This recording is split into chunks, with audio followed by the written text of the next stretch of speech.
Olá amigos do canal, muito boa tarde. Dr. Wagner Pedro gravando mais um vídeo para o nosso canal. Como de costume, se não é inscrito, se inscreva no nosso canal, já deixa o seu like, deixa seus comentários e nos ajude a compartilhar. Nesse vídeo eu quero estar falando sobre o caso do pastor André Valadão. Alguns têm pedido a minha opinião pelo fato de eu ser advogado há mais de 10 anos e também tenho o título de especialista em direito penal, material e processual penal. Então eu vou dar minha opinião. Essa análise não é teológica, essa análise será uma análise jurídica. Porém, como nós não temos acesso ao processo, ao inquérito que está em andamento, então ela vai ser uma análise de maneira geral, porém vai ser uma análise um pouco melhor do que nós temos lido em algumas reportagens. Então, para recapitular do caso, o que é o caso, o que está acontecendo? Bom, resumidamente, o Ministério Público Federal de Minas Gerais está analisando as falas do pastor André Valadão, feitas em um sermão, onde ele incita ódio à comunidade LGBTQIA+,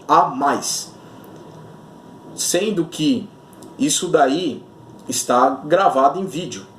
Porém, isso daí depois vai ser obviamente anexado aos autos do processo.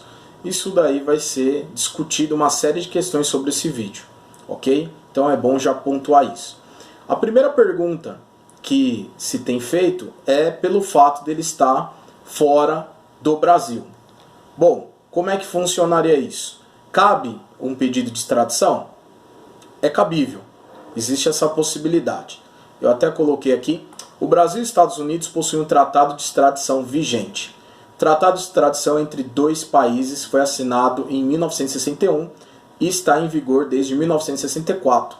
Esse tratado estabelece os procedimentos e critérios para a extradição de indivíduos procurados por crimes em ambos países, ou que respondem processo.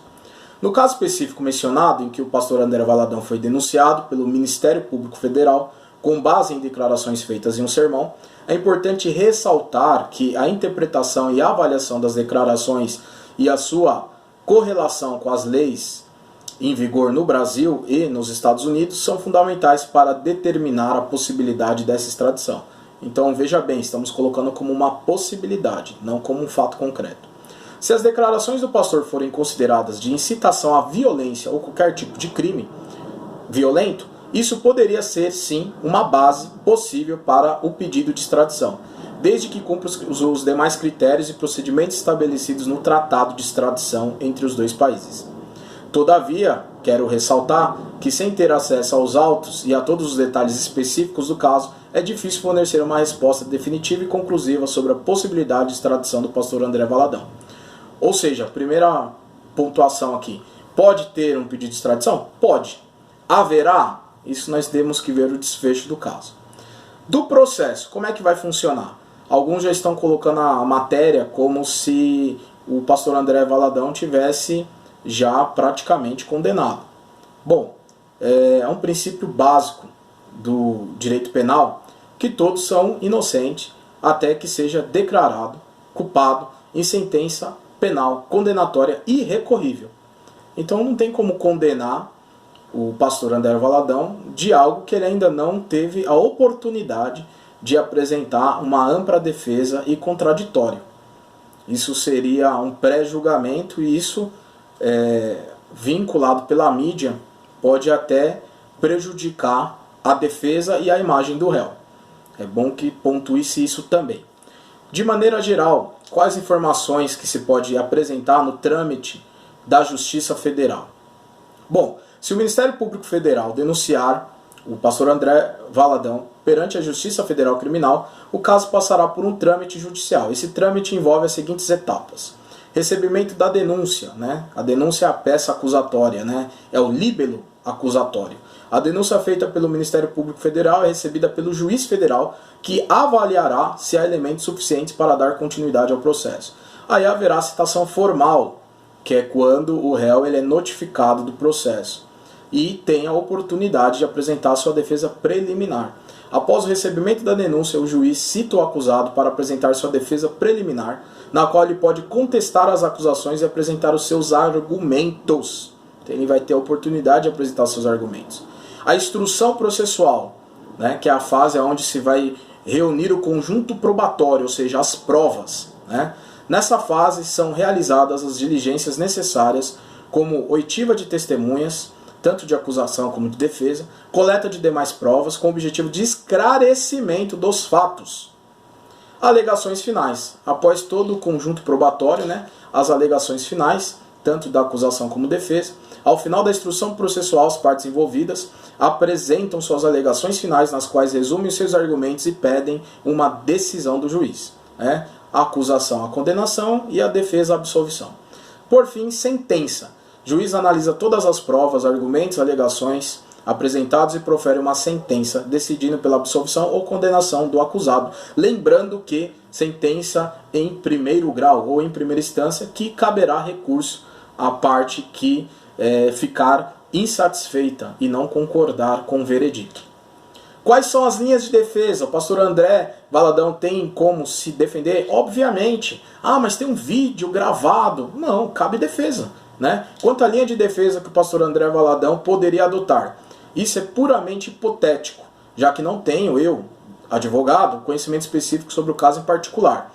Mas, em geral, um acusado pode buscar estratégias de defesa, dependendo das circunstâncias do caso. Alguns possíveis argumentos de defesa poderiam incluir: primeiro, liberdade religiosa, garantida na Constituição. O pastor pode alegar que suas declarações foram feitas a partir de uma perspectiva religiosa e estavam protegidos pela liberdade religiosa garantida pela Constituição Federal. Por que isso? Porque ele usa a Bíblia Sagrada, que tem uma tradição de usos e costumes judaico-cristão.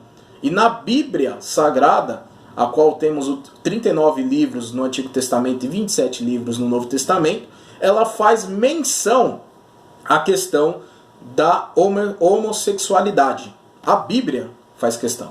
Então ele pode apenas dizer que ele é um expositor da Bíblia, do que está escrito no livro Bíblia. Certo? Que mais? Contexto e interpretação, né? Um texto fora de contexto gera pretexto. Pode-se dizer então que o vídeo ele foi tirado do seu contexto.